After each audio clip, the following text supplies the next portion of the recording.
Halo guys, halo Rek, Halo bro. ahlan wa sahlan. Tuturuturu, tuturuturu, tuturuturu. Apa?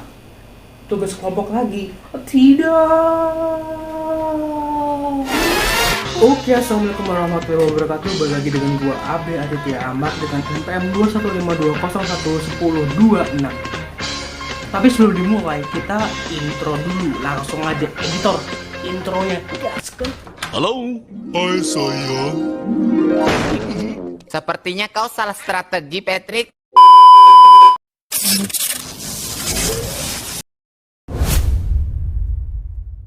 Jadi rencananya hari ini tuh gue pengen bikin video ini PIH. Cuman gue bingung gimana ya supaya biarin video gue itu menarik gitu, nggak garing gitu. Soalnya kalau bikin kayak biasanya tuh terlalu garing, cuy. Kayak ya udah gitu aja gitu, kaku lah gitu pokoknya. Hah? Apa? Ini udah merekam. Lu apa nggak bilang dari tadi? Cut.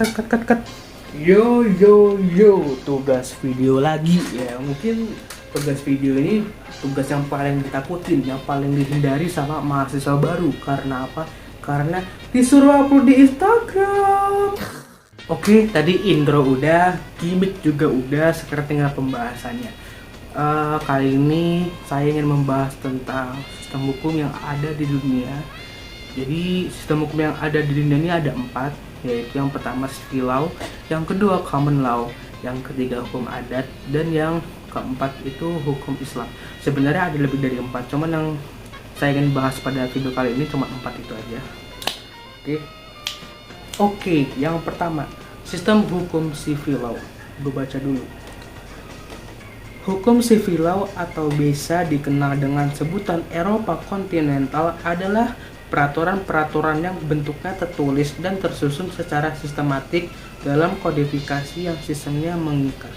Hukum sipil berasal dari hukum Romawi Jerman dan ditetapkan di benua Eropa, Amerika Tengah, Indonesia, dan beberapa negara lainnya. Civil law ini merupakan hukum tertulis yang digunakan oleh negara kita.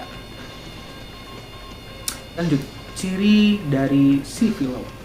Ciri pokok civil law adalah sistem ini menggunakan pembagian dasar ke dalam hukum perdata dan hukum publik.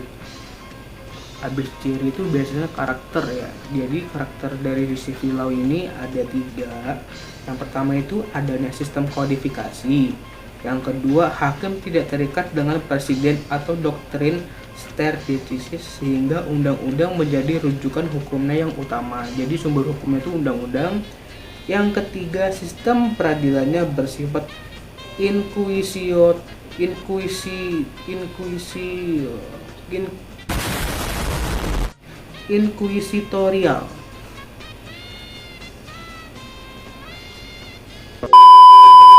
Oke, lanjut. Yang kedua, hukum common law atau bisa disebut dengan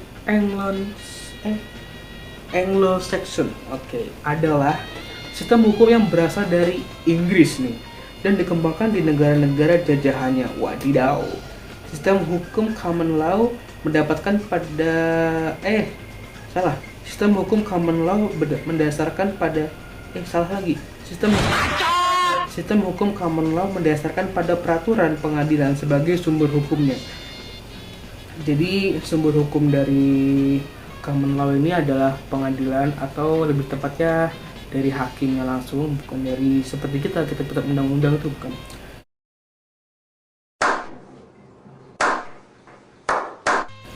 Hakim juga berperan besar dalam membentuk tata kehidupan masyarakat, menafsirkan peraturan hukum yang berlaku dan menciptakan hukum baru untuk dijadikan sebagai sumber bagi hakim-hakim lain untuk menyelesaikan perkara yang sejenis. Seperti yang gue bilang tadi, sumber hukumnya itu dari hakim terdahulu. Jadi ketika ada hakim baru pengen menyelesaikan suatu masalah, jika masalahnya itu sejenis dengan masalah dari hakim yang terdahulu, maka keputusan yang digunakan itu keputusan dari hakim yang terdahulu. Kayak gitu nggak sih? Sistem hukum ini mengandung Sistem hukum ini menganut doktrin yang dikenal dengan the Doctrine of President. Kan gue lupa artinya itu apa. Pada sistem common law, jurisprudensi adalah sumber hukum utamanya. Tuh, kan gue udah bilang tadi.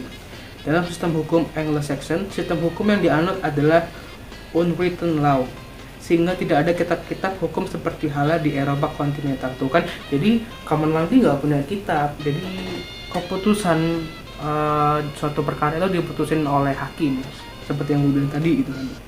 Lu jangan so iya deh, ya gue gampar mulut lu. Hukum adat. Sebenarnya hukum adat ini berasal dari tradisi, dari kebiasaan suatu kelompok masyarakat sih. Jadi ya dari kebiasaan masyarakat. Tapi hukum adat itu kan bukan merupakan hukum yang tertulis, dan tidak semua adat itu bisa dijadikan sumber hukum. Hanya adat yang memiliki sanksi yang dapat dijadikan sebagai hukum. Ingat itu ya, nggak semua adat loh sebagai hukum itu enggak. Hukum adat tidak statis. Wah, maksudnya tidak statis itu jadi hukum adat itu dapat berkembang seiring berjalannya waktu.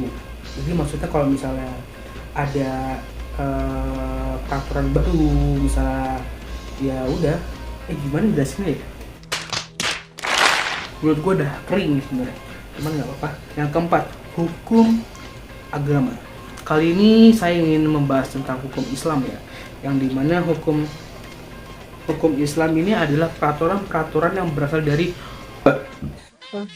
peraturan yang berasal dari Allah yang disampaikan melalui Nabi Muhammad.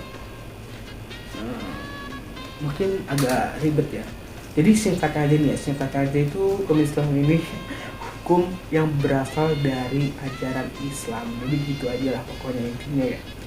Lanjut, habis pengertian itu kan ciri-ciri ya. Ciri-ciri hukum Islam tuh ada banyak. Ada 7 nih di sini. Yang pertama, hukum Islam bersumber pada Al-Quran dan Al-Sunnah. Yang kedua, hukum Islam pelaksanaannya didorong oleh akidah dan akhlak. Yang ketiga, sanksi yang akan diperoleh adalah dunia dan akhirat. 3 aja ya. Tersisanya kalian cari aja di Google ada. Lanjut, sumber hukum Islam. Nah, kalau hukum Islam ini sumbernya dari mana? Yang sudah pasti dari kitab suci kita, yaitu Al-Quran. Itu yang pertama.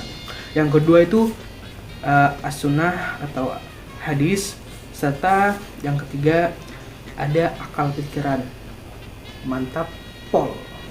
Oke. Gimana penjelasannya? Apakah kalian sudah mengerti? Semoga dapat nilai A karena video gue penuh gimmick. Oke, cukup sekian video dari saya, Abel Rizia. Terima kasih atas perhatiannya. Saya akhiri. Wassalamualaikum warahmatullahi wabarakatuh.